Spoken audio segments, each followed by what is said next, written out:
accomplishing things or committing to something and following through on the promises to yourself are how we build confidence, how we build self-worth, how we start to feel capable of a lot of things when we're living in congruence again with integrity with our body, when our body and mind are lining up. So over the years of healing my hormones and releasing 15 pounds and feeling better than I ever have, and yet working out less than I ever have, having more energy, having more patience, having more presence because of just making these shifts here and there to create that space. I've really had to change my mindset around, the connection I have with my body and how I look at these things. What's up, sisters? Welcome to the Period Whisperer podcast. I'm Bria. I'm your host. If you're new, I'm so happy you are here. I'm your perimenopause and menopause sister, your holistic trainer, hormone specialist, translator of your female body. I'm a recovering people pleaser and hustle addict turned body whisperer and hormone decoder. And I am here to help you de-stress your body, decode what it is saying, become the CEO of it, and own your own health, energy, and weight loss again. This show is for you, the overwhelmed, overworked, underappreciated step woman who dreams of a body they feel strong, energetic, and sane in. The woman who knows that she shouldn't just wave the white aging flag and believes in a body and life of peace, love, and purpose. But you don't just know how to get there yet. So if you are stuck in your body, your energy, your life, you are in the right spot. Let's lean in and learn what our bodies are saying to us. Hey, sister. Bria here. How are you feeling in your body today? With the start of Midlife Mojo, my 12-week course to hormone healing and weight release, that's guaranteed. I'm a week in with some amazing women without alcohol and sugar, and I am sleeping better. I have more energy. My body feels lean. It feels good. And I used to feel really annoyed about this. The fact that the fact that you sleep so much better without a drink, or that your pants feel better when you skip some of these inflammatory pieces. It used to bug me. It almost felt like I got more sensitive to it, the more awareness I brought to it. But then I really realized that I don't have to necessarily divorce these things, but alcohol, sugar, highly inflammatory foods are highly addictive foods. And I heard someone say once, there's no such thing as good or bad drugs, only good and bad relationships with drugs. And that really hit home for me. And the truth is, I know that's when sometimes my relationship with, drinking or sugar or, gluten or whatever is inflammatory in my life, workouts sometimes it's a little toxic for me.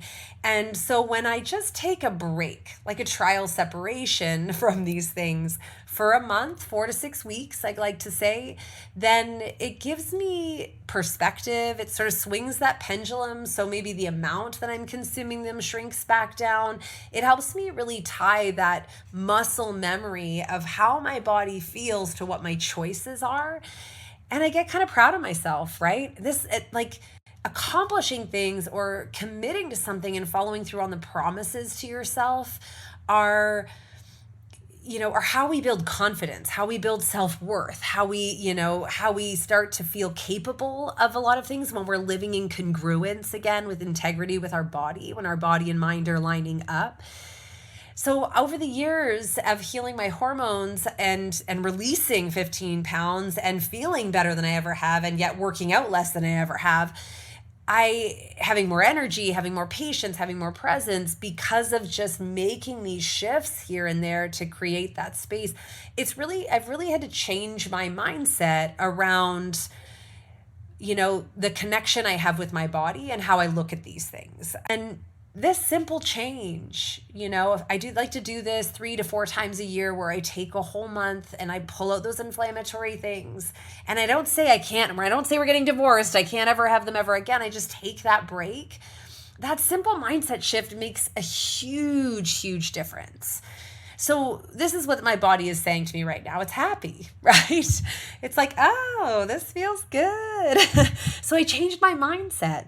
So if you're listening to this podcast episode, and you know that you want to feel better in your body, but nothing seems to be working, or you can't seem to be consistent with reducing the inflammation in your body, right? We know our body is inflamed if we are not sleeping well, if we don't have consistent energy, if we have brain fog, if we have bloating, if we're not pooping every day, if we're gaining weight in our belly and it doesn't make sense, and we're trying we're putting effort in and it's not working. We know our body's inflamed.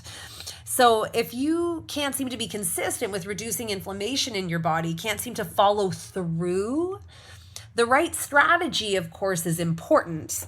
That is what makes results so much more possible, right? Because if you're following the wrong strategy for your female body at this stage, then it's like you're constantly trying to shove a square peg into a round hole.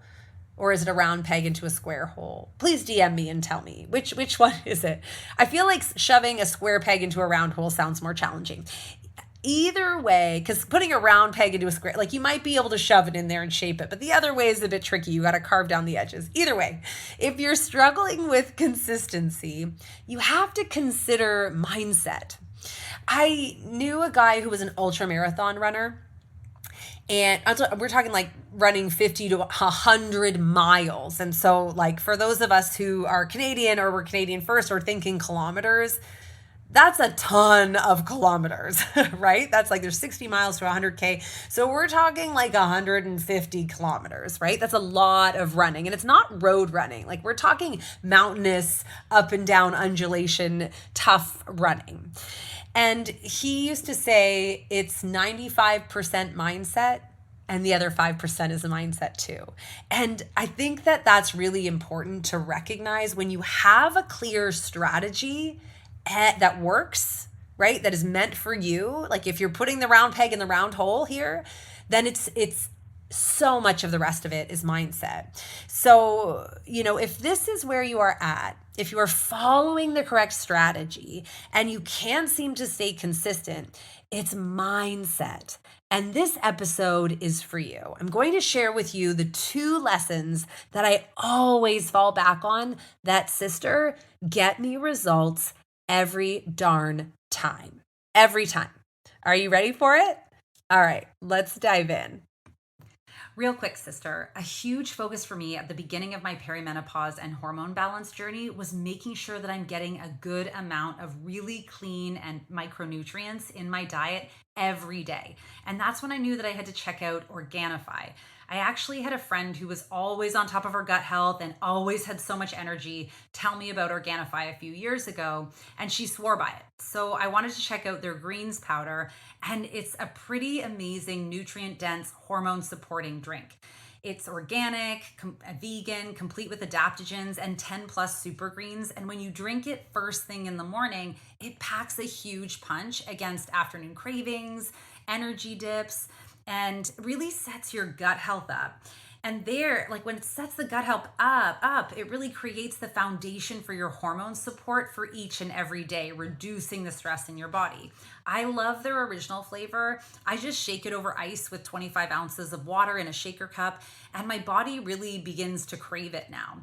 It's my favorite. So I wanted to make sure if you were just looking for a way or a simple way to max out your micronutrients to support your hormone and gut health and get that energy like I am, go to Organifi.com and use code BRIA for 15% off of any item in the store. They don't just have greens, they have a huge selection of other amazing items, including a hormone-specific drink that you can enjoy at night, especially if you have sweet or salty cravings, to make that difference. So again, that's Organifi, ORGANIFI.com, and use code BRIA, BRIA, at the discount code at checkout for 15% off any item in the store. You won't regret it. Okay, so I first want to say that changing our mindset is not always easy, right? I had an amazing conversation with a woman today. I'm excited. I'll have an interview with her on the podcast coming, but we talked about how, this whole concept of mindset is really popular. It's really powerful, but if we don't change our core beliefs, down below, it's kind of hard to have that really good mindset. And that's where coaching, hiring a coach, a therapist, someone who specializes in helping you shift those beliefs can be really, really valuable. But we know, and for me, I have definitely, I'm always investing in a coach. I always have some type of coach that I have hired to help me move through strategy and mindset at all times, because like it is often that we can very easily swing back to from like and forth from I've got this to I'm not enough. Like this is, I feel like, our constant swing. I've got this, I'm not enough. I've got this, I'm not enough. And sometimes when we fall into the I'm not enough category, our confidence struggles, we struggle to be assured of ourselves and make decisions and follow through. And we really struggle with trying, like almost like content overload, where we take in so much content, we're like a deer frozen in headlights and we don't know where to do. We don't know where to go or do or what to do. And it's an important lesson, I think, to think about, because we need to piecemeal stuff, right? Pick something and implement it. And that's where, coaching always really helps me, hiring someone to help you. And I get there faster. It's very challenging to do these things on our own. We're not designed to be perfect and to know all of our own stuff. So when you have someone on the outside who knows when to push you, who helps you see those little things that, we're really good at lying to ourselves. We're really good at negotiating with ourselves, right? We're like, oh, this isn't a big deal. Yeah, it's not, but it's also not a big deal to not do it. So, what's our decision here? What's your goal? What's the priority, right? Sometimes we need to really just double down on that piece. But over the years, I've collected a lot of great tips around mindset pieces.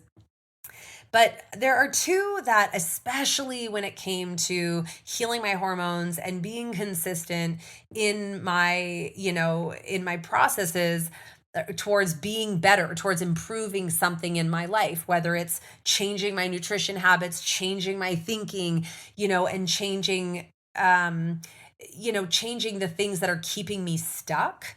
There were two pieces of advice that really have always like driven home for me.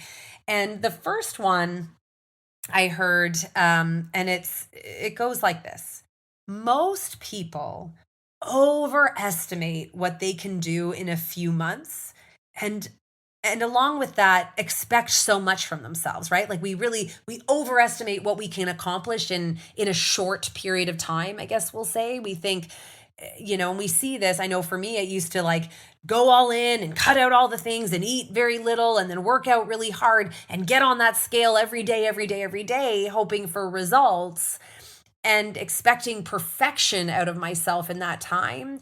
And it's an overestimation of what the body catches up on, right? When we think about our children learning to ride a bike, for example, think about how many times they fall, they tip over, they keep the training wheels, you hold them, you run next to them before they actually get it. Right? That takes a bit of time, just like learning to walk or learning a language or, all of these things that we seem to have patience for in other people and in other times in our life before we think differently. We really overestimate what we can accomplish and what results can happen in a short period of time. And our body is no different, right? So we look for results really, really quickly, and we're hard on ourselves when we don't get them. But we grossly underestimate what can happen, the things we can do right now. And when those accumulate, what can happen in 3 months, in 6 months, in 12 months, in 2 years. So we give up, right? We think it's too hard. I'm not seeing results. And when I started to understand that, I began to take the time to fully develop myself, fully give myself that runway and space and compassion and peace to try something, tweak it, try it again, tweak it, and allow for the failures and try to have fun along the way, right? Because fun's such a really, really important that. And, we really, of course, want to change this behavior. We want to change how we feel, but we think it's going to happen so quickly. And when we expand our mind to recognizing that when we put these small changes into place over 3 months, over 6 months, over 12 months, the change is massive.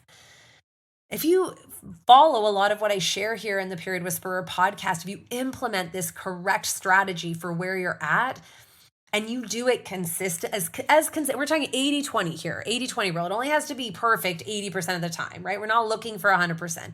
80% is enough.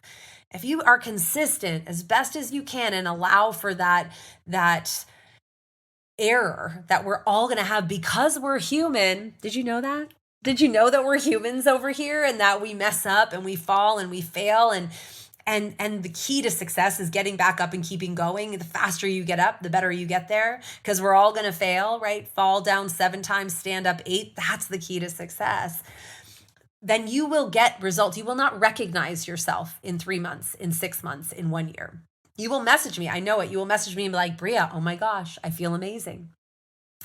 Yes, we can have quick wins early on, absolutely, but character, confidence, consistency, all of that comes, and the compound effect of these results over time in our body happens at 12 weeks, at 6 months, at 1 year. So when I began to expand my mind, anytime I'm trying to learn something, anytime I'm trying to tackle something, anytime I'm trying to get better at something, that's been one of the most significant mindset shifts. Instead of looking for my results on that scale in a week and 2 weeks and 3 weeks, I started looking to the signs that I was accomplishing what I set out to accomplish, was just the consistency of these practices over a 12-week period. And every single time I blow my results out of the water. So whether your goal is weight release, whether it's having, whether it's learning a language, whether it's building a business, whatever it might be, whether it's having more intimacy in your relationship, stop overestimating what you can accomplish in a small period of time. Stop being so hard on yourself and start focusing on the long-term consistency goal. That's where we win every time. So that was number 1 that really just blows me away. And the really amazing thing, you guys, is once you know this, once you get this in your brain and you see the success of it, you can apply it to anything and you will become unstoppable, because you'll no longer feel like a failure every time you fail. You'll be like, oh, I just need to be consistent. I'm not actually failing. I just need to be consistent. And when you nail that sucker, you can apply it to anything and you will blow yourself away over a 12-week, 6-month, 12-month period for how much you can improve in yourself, in your body, in your health. But certainly our bodies, because they're not Amazon. They need a little bit more time to catch up. The second piece of advice that really, really changed me was that we engage ourselves in little problems to avoid the big ones. So we obsess over little things because they feel that they're within our control.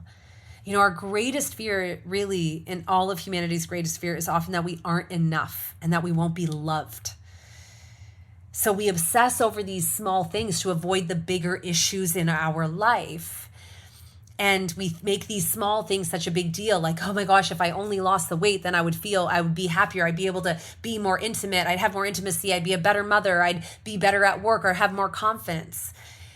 But the issue is that, yes, we need to calm the chaos and really solidify these health pillars in our life so that we have the bandwidth to manage the bigger issue. So if you're struggling, for me, I was struggling to give up that nightly wine. I was struggling to give up my daily intense workout, my pre-workout that I took beforehand. I was struggling to give up my chocolate in the afternoon, because I used those things to numb the feelings that I was having about things I wasn't ready to deal with yet. And I know that if you are struggling to give up on cravings, or you have toxic relationships with things that you can't seem to cut out that aren't helping you, because we know, right? We know certain habits that aren't very good. Most of the time I get on these discovery calls with you guys, or these goal calls in my one-on-one free assessments when people apply to work with me. And I'm like, what do you think the issue is? And most of us know, right? We know the things that we're doing that aren't serving us. But even if you don't know, we need to remember that as we calm the small things in our life, as we stop worrying so much about all the food and all the workouts and all the calories and all the this and that and everything else, we know there's something else there that is driving us to those things. And that's the piece we have to begin to look at. And when we do calm those things down, when you do start to feel better in your body, you're going to have to face those things. So I say this because I want you to be prepared. And often, I know for me, I would keep myself obsessed about these small things because I wasn't ready to open Pandora's box. But that's the thing in midlife. Our body, our mind, our soul, like physiologically in our brains are now paying more attention to the things that bother us. They're retrieving memories of things that bothered us for so long, and they're not letting us ignore it anymore. So we kind of have no choice but to start to open Pandora's box and deal with the stuff that we don't want to deal with. But the gift is that when you do, you get to be free. So yes, we want to focus on our nutrition, our sleep, our movement, our stress management. But recognize that if you're having trouble giving up those things, there's often an underlying issue there that we need to address. And again, that's the value of coaching. That's the value of therapy, of having a coach, of finding an expert that can help you not ignore it anymore, and then also at least point you in a direction and move through it if they're not qualified to help you do that. But when we obsess over small things like food and nutrition and how many workouts we're doing and how many calories we're burning, we're missing the point. There's something bigger there, and it's time for us to stop running from it and start to face it. Okay, sisters, those were the two big pieces for me that I could no longer ignore, that I knew I had to be consistent, and then I had to really start to like peek in the Monica's closet. Do you know that episode of Friends where Monica, I think I've talked about this before. It's had made such an impact on me because this is me. My house is very tidy, but you look in some of my drawers and it's super messy. And this is the story that's often how we operate in our homes and in our lives is a real like indication of how we are in ourselves. I'm like tidy on the outside, but don't look in my junk drawers because man, are they a mess. And it's time to clean out the Monica closet of your soul. It's time. That episode where she's always super tidy and then they open the one green door and they realize it's such a crazy, chaotic mess. We all have that, and it's time to unpack the Monica closet. So if you're struggling, wrap your mind around these two lessons. Really let them sink in. Sit down, take a good hard look, eyes to eyes with yourself in the mirror, and ask yourself, what's the real issue here? Why can I not give up the thing that I know is the thing I need to give up? And can I begin to deal with that thing? And what would happen if I focused on consistency for at least 12 weeks before I looked for results? All right.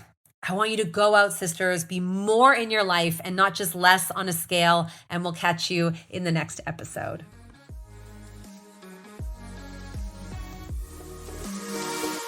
Thank you so much for joining me on the Period Whisperer podcast. I want to encourage you to reach out to me directly and message me if there are topics or things you're struggling with so we can address those right where you are at. And of course, if you loved this episode, if you learned something, make sure to share it with your friends and please rate and review it wherever you get your podcasts.